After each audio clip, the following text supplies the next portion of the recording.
दोस्तों आज की वीडियो में बात कर रहे हैं हम APFC पैनल के बारे में, जिसको ऑटोमेटिक पावर फैक्टर कंट्रोलर कहा जाता है। इसका हम कम्प्लीटली कंट्रोल सर्किट डायग्राम समझेंगे, जिसके लिए हमें 6 मेन कंपोनेंट्स की ज़रूरत होगी। सबसे पहले हमें एक APFC रिले लेनी होगी, जो आप किसी भी कंपनी की ले सकते हैं या किसी भी कंपनी की हो सकती है जिस भी आप इंडस्ट्री में काम कर रहे हैं। सबका वर्किंग प्रिंसिपल सेम होता है। इसके बाद हमें ऑटो मैनुअल सेलेक्टर स्विच की ज़रूरत होगी। ऑन ऑफ इंडिकेटर की ज़रूरत पड़ेगी, हमें ऑन ऑफ पुश बटन की ज़रूरत होगी और कॉन्टैक्टर की। कॉन्टैक्टर स्पेशल भी आते हैं कैपेसिटर बैंक के लिए, जिनको कैपेसिटर ड्यूटी कॉन्टैक्टर कहा जाता है।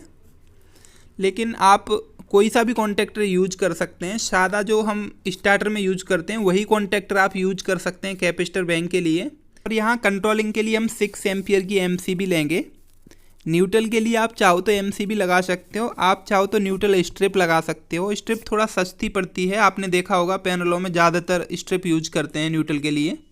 जैसे आप किसी मोटर में 3 फेज की सप्लाई देते हो, सेम आपको कैपेसिटर में भी सप्लाई देनी है 3 फेज की कॉन्टैक्टर के जरिए R/V फेज। यहाँ हम सिर्फ कंट्रोलिंग की बात कर रहे हैं। अगर आप पावर सर्किट समझना चाहते हैं तो मेरी पिछली वीडियो देख सकते हैं, इधर आई बटन में लिंक दे दूँगा। आज की वीडियो में दोस्तों मैं RPM 14 रिले यूज कर रहा हूँ L&T कंपनी की। पिछली वीडियो में मैंने RPM 8 रिले यूज की थी L&T कंपनी की। जो दोस्तों हम कैपेसिटर यूज करते हैं, इसके कुछ स्टैंडर्ड हैं। जैसे 5 kVAR का कैपेसिटर आता है, इसके बाद 7.5 kVAR का, 10 kVAR का, 12.5 kVAR का। इसका मैं स्टैंडर्ड आपको डिस्प्ले पर दिखा देता हूँ। इसी के हिसाब से हम अपना कॉन्टैक्टर सेलेक्ट करते हैं कि कितने एम्पियर करंट लेगा हमारा कैपेसिटर, उसी के हिसाब से हम कॉन्टैक्टर सेलेक्ट करेंगे। सारे सर्किट डायग्राम दोस्तों आप वीडियो के डिस्क्रिप्शन से डाउनलोड कर सकते हैं। अब हम शुरुआत कर लेते हैं इसके सर्किट डायग्राम की कि कैसे इसका कंट्रोल सर्किट डायग्राम बनाया जाता है। दोस्तों हमने रिले के 22 नंबर और 23 नंबर पॉइंट में रिले को ऑपरेट करने के लिए फेस न्यूट्रल दे दिए हैं, सिंगल फेस की सप्लाई। अब हम करंट ट्रांसफार्मर लगाएंगे R फेस में। करंट ट्रांसफार्मर को CT बोलते हैं, जैसा मेंशन हो रखा है डायग्राम पे। और हमें जब भी CT लगाएंगे एक बात का विशेष ध्यान देना है कि जब भी हम CT के अंदर कोई वायर इनपुट करा रहे हैं तो किधर से कराना है, P1 वाली साइड से या P2 वाली साइड से। CT के अंदर हमेशा वायर को एंटर करना है P1 साइड से और P2 वाली साइड से आउट करना है, जैसा आप अपने डिस्प्ले पर देख सकते हैं। दोस्तों मैंने CT को कनेक्ट कर दिया है R फेस में और इसका S2 पॉइंट 16 नंबर में कनेक्ट कर दिया और S1 को 17 में।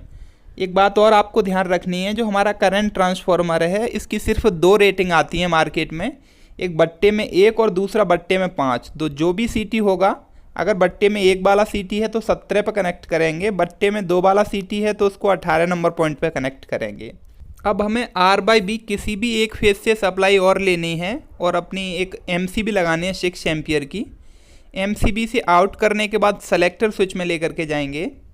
सेलेक्टर स्विच के ऑटो पॉइंट से सप्लाई को आउट करके हम 15 नंबर पॉइंट में ले जाएंगे। रिले का 15 नंबर पॉइंट है, ये कॉमन पॉइंट है। जैसे रिले का 1 नंबर से लेके 14 नंबर तक जिस पे R1, R2, R3 लिखा है, ये कॉन्टैक्टर को सप्लाई देने के लिए NC टर्मिनल हैं, जहाँ से रिले ऑटोमेटिक कॉन्टैक्टर को सप्लाई भेजती है। हमें 15 नंबर में सप्लाई देनी है, जो रिले का कॉमन पॉइंट है।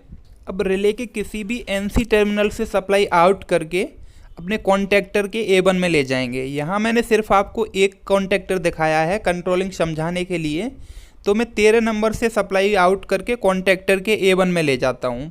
अगर हमारे पास 14 कॉन्टैक्टर होते तो हम R1, R2, R3 हर टर्मिनल से सप्लाई को आउट करते और कॉन्टैक्टर में लेकर के जाते।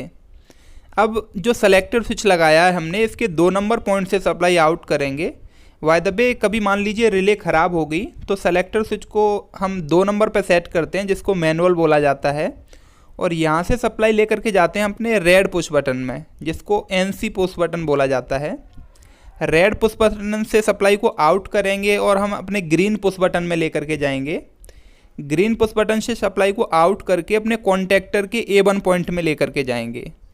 जैसे हम DOL स्टार्टर या स्टार डेल्टा स्टार्टर में कंट्रोल सर्किट डायग्राम बनाते हैं, सेम उसी टाइप से हमें इसको कॉन्टैक्टर को होल्ड करने की भी ज़रूरत पड़ेगी। तो होल्ड करने के लिए हम A1 से एक लूप दे देंगे इसके NO टर्मिनल में, जो ऊपर वाला NO टर्मिनल है, और जो नीचे वाला NO टर्मिनल है यहाँ से सप्लाई को आउट करके जो रेड पुश बटन है उसके आउटपुट में दे सकते हैं या ग्रीन पुश बटन के इनपुट में दे सकते हैं। अब दोस्तों यहाँ पे हम दो इंडिकेटर यूज करेंगे, जो एक ऑफ का इंडिकेटर होगा और दूसरा ऑन का इंडिकेटर होगा। ऑन का इंडिकेटर लगाने के लिए आप NO पॉइंट से सप्लाई दे सकते हैं कॉन्टैक्टर के, या फिर कॉन्टैक्टर के A1 पॉइंट से सप्लाई भी दे सकते हैं। ऑफ का इंडिकेटर लगाने के लिए जो हमारा NO टर्मिनल है कॉन्टैक्टर का नीचे वाला, वहाँ से एक NC में लूप दे देंगे और ऊपर वाले NC पॉइंट से सप्लाई देंगे हम ऑफ के इंडिकेटर में, कि जब भी हमारा कॉन्टैक्टर ऑफ होगा तो NC से सप्लाई ऊपर वाले पॉइंट में जाती रहेगी और ऑफ का इंडिकेटर जलेगा। जो दोस्तों आप रिले का 19 नंबर और 21 नंबर पॉइंट देख रहे हैं, ये अलार्म के लिए पॉइंट है। यहाँ से हम अपने हूटर की सप्लाई ले जाते हैं और अपने ऑफिस में कहीं भी लगा सकते हैं, जिससे हमें पता लग सके जब भी कोई फॉल्ट होता है, क्योंकि पर्टिकुलर एक बंदे को हम यहाँ बैठा के नहीं रख सकते APFC पैनल के पास जो देखते रहे कि कब फॉल्ट होगा। उम्मीद करता हूँ दोस्तों ये वीडियो आपको पसंद आई होगी। अगर वीडियो अच्छी लगी है तो लाइक कर दीजिए, चैनल को सब्सक्राइब नहीं किया है तो सब्सक्राइब कर लीजिए और बने रहिए मेरे साथ ऐसे यूजफुल वीडियो देखने के लिए।